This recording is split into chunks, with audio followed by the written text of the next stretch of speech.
considerar 3 textos bíblicos para tratar desse assunto. O primeiro deles está em Atos dos Apóstolos, capítulo 2, mais precisamente a partir do verso 5 até o versículo 8.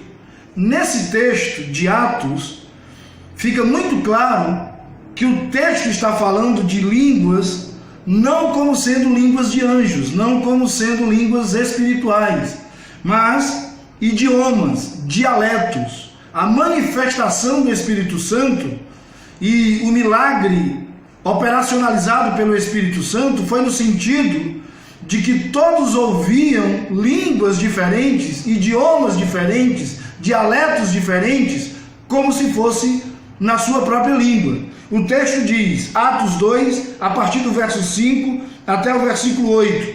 Ora, estavam habitando em Jerusalém judeus, homens piedosos, vindos de todas as nações debaixo do céu. Quando, pois, se fez ouvir aquela voz, afluiu a multidão que se possuía de perplexidade, porquanto cada um os ouvia falar na sua própria língua. Estavam, pois, atônitos e se admiravam, dizendo: Vede, não são porventura galileus todos esses que aí estão falando? E como os ouvimos falar, cada um em nossa própria língua materna? Então o texto é muito claro em relação a isso.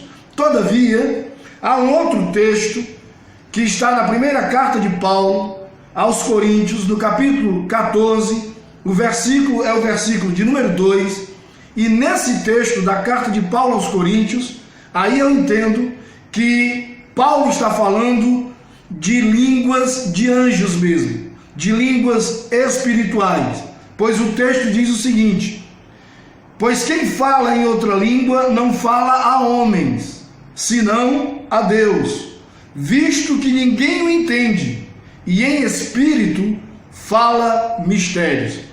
Da mesma forma que é claro o texto de Atos dos Apóstolos quanto a idiomas e dialetos, eu penso que também é claro esse texto de Paulo com relação a línguas de anjos, línguas espirituais, porque Paulo diz que quem fala não fala a homens, fala a Deus, somente a Deus.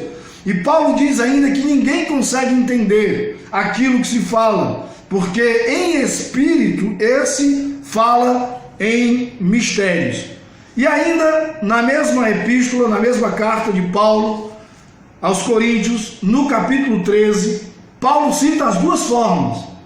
Ele diz aí no versículo 1: e eu passo a mostrar-vos ainda um caminho sobremodo excelente, ainda que eu fale as línguas dos homens e dos anjos, se não tiver amor, serei como bronze que soa, ou como símbolo que retine. Então, nós não podemos esconder o fato de que a Bíblia considera o dom de línguas, línguas espirituais, línguas de anjos.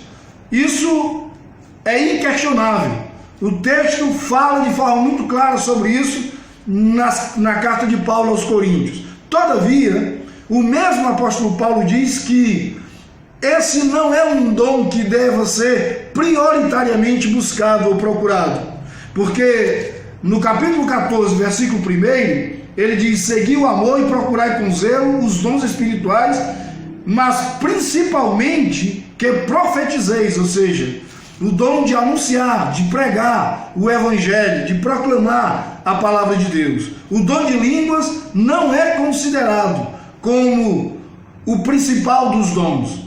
Pelo contrário, Paulo diz que nós devemos buscar, em primeiro lugar, pregar o evangelho, o dom da profecia, o dom da proclamação do evangelho. É isso que devemos buscar, é isso que devemos priorizar. Mas Paulo não nega o dom de línguas. É isso que eu penso a respeito do dom de línguas.